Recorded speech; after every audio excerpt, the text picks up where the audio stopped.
Welcome to EasyLimo Learning Simplified. My name is Eric. I'll be taking you through this topic, squares and square roots. And for this lesson, we're going to do squares of numbers by multiplication method. And we are majorly going to do squares of numbers by multiplication method, and specifically for decimal numbers. So we look at some few sample questions on the same to help us see how that is supposed to be done. And of course, at the end of the lesson, we're going to give you some assignment to help you practice and also to help you check whether you've really understood the concept as discussed through this lesson.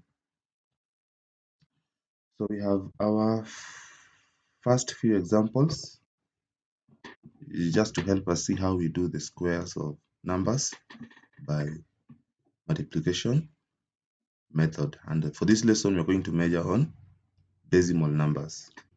So we have previously we used these approaches. So you square 1.2 by 1.2. So we counted the number of decimal places here, So this is one decimal place, and we added another one decimal place. So this one has one decimal place, this has one decimal place. So we added the two and we got two decimal places. So we just multiplied the two numbers normally without the decimal point, and then we inserted the decimal point to make sure that the number had two decimal places. That is the final answer. So if we multiply 12 by 12, we have 2 by 2 is 4 and 2 by 1 is 2. Then remember, both digits down here are multiplied by all the digits that are up there. So 2 is multiplied by both digits up here, and 1 is also multiplied by all the digits up here. So when after we are done multiplying by 2, we also multiply by 1. So as we multiply by 1, we are multiplying by the total value. So we have 1, the total value of this one here is 10. So we have to multiply by 10. So multiplication by 10, we simply multiply by 1, and then we add that 0 after. So what I'll do, I'll add that 0 first, just below 4 here. Then 1 by 2 is 2, and 1 by 1 is 1. Fill up the spaces left using zeros, add the two products. So that is 4 plus 0 is 4, 2 plus 2 is also 4, and 0 plus 1 is 1. That means 12 by 12 is 144.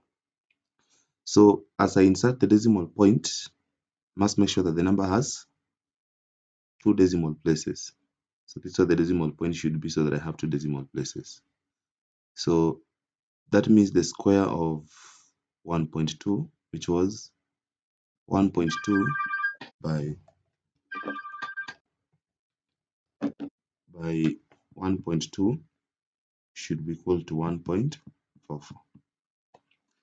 That is the first approach we used. The other approach was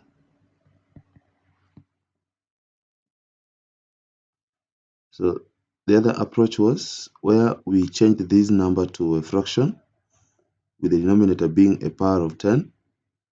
So that is 12 over 10 squared, which you got 12 over 10 times 12 over 10. So we multiplied 12 by 12, as we have seen, is 144. And then we also multiply 10 by 10, 100. And so division by 100 here takes the decimal point to the left, a number of steps that is common in number of zeros here. So we have 1, 2. See, so the decimal point will still be between 1 and 4. So that is 1.44. That's the second approach we used. Now, the approach we're going to use now is where we try to approximate. So we have 1.2 and then squared. So as we count numbers, we start from 1. Okay, 1, 2, 3, 4. That is general counting on numbers. So if you look at the number 1.2, it's in between 1 and 2. 1.2, 1.3, 1.4, all the way up to 2. So the number 1.2 is in between these two numbers here. So I'll write that number here, 1 and 2 here. Then you square both of them. So if you square 1 is 1. If you square 1.2, that's what we are trying to find. And then if you square 2 is 4. What this means is that the square of this number also is supposed just to fall in between these two numbers, 1 and 4.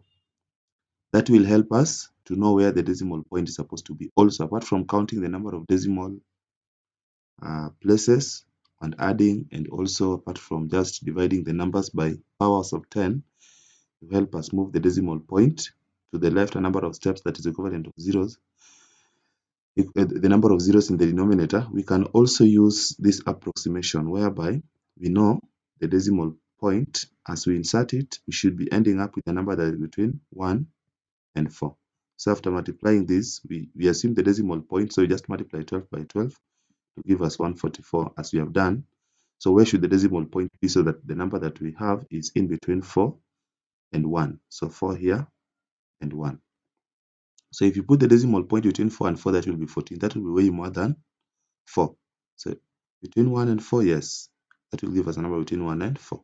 So this is where the decimal point should be.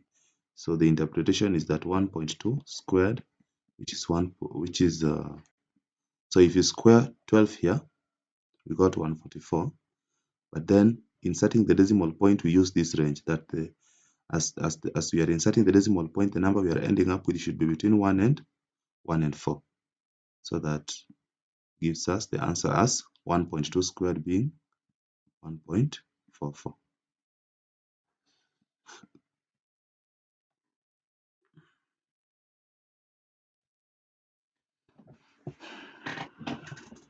So we have our second example, 0.25. We'll try to see 0.25 as you count numbers. Let's say 1, 2, 3, 4. 0.25 falls between these two numbers, 1 and 0. 1, so 0, So 0.25 falls in between these two numbers, before 1, and also it's after 0. So 0, then you need to move to 1, but before that, we have 0.25. So now, we just square this 25 here, and then as you insert the decimal point, so remember we are squaring this. So if you square 0 is still 0, 0.25 squared, and then as you square 1, we still get 1. So the decimal point will just be multiplying 25 by 25, and the decimal point should be somewhere in such a way that the number formed is between 0 and 1. So we just multiply 25 by 25. So 5 by 5 is again 25, and we write 5 carry 2. So 5 by 2 is 10 plus 2 is 12. And so multiplying by 2 here, we're supposed to multiply by its total value, which is 20. So multiplying by 20 again, we just multiply by 2 and then you write 0. You add 0 at the end. So what I do is I add the 0 first. So 2 by 5 is 10, 0 carry 1. 2 by 2 is 4 plus 1 is 5. So 5, 2, 6. So this is the number that we have here. So 625. So where should the decimal point be? It can't be between 6. It can't be between 6 and 2. It can't be between 2 and 5. Because if you place the decimal point in between 2 and 6 and 2, the number will be 6, which will be more than 1. Again, between 2 and 5, not possible. So the decimal point must just be before 6, somewhere here. But then if you put it here, also try and check the number of decimal places will be 3. Usually when you square a number like this one here, you will just multiply the number of decimal places here by 2. Like for example here, the decimal places here are 2. So you multiply by 2 to give you 4. It means our number must have 4 decimal places as well. So as you try to approximate again, you can also be checking the number of decimal places. So what I'll do, I'll just add 1 0 there to make me, or to fill up, to make the number have 4 decimal places here. So I know it's before 6, yes, but I can't just place it immediately before, because I know the number here must have 4 decimal places. That is how we did it. So again, we have 0.37 squared. We'll do the same thing. we have the number before this 0.37 is 0, and the number after that is 1.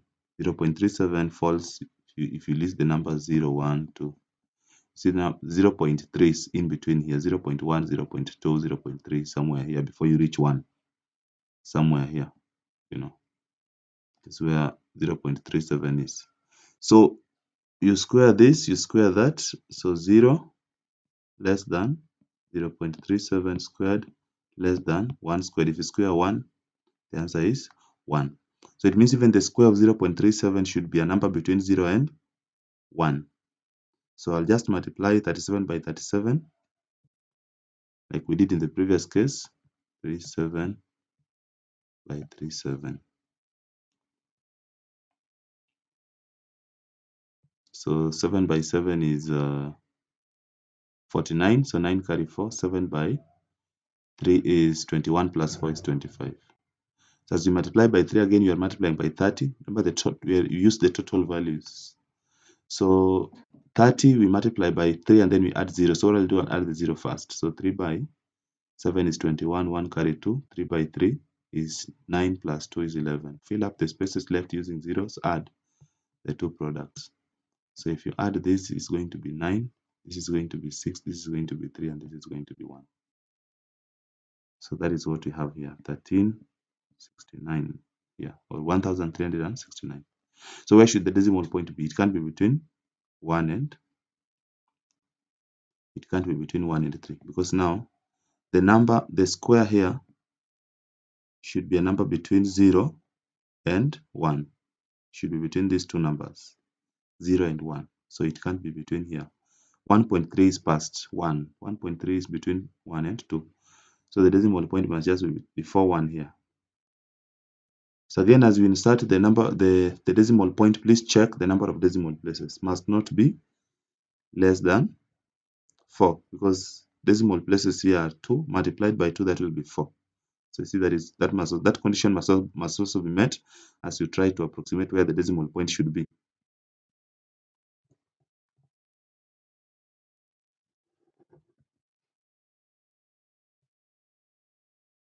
So the other example is where now we are now not just using the word square, but using the symbol. Remember, apart from using square, we can also use the symbol for square, which is power 2, raised to power 2, that one there.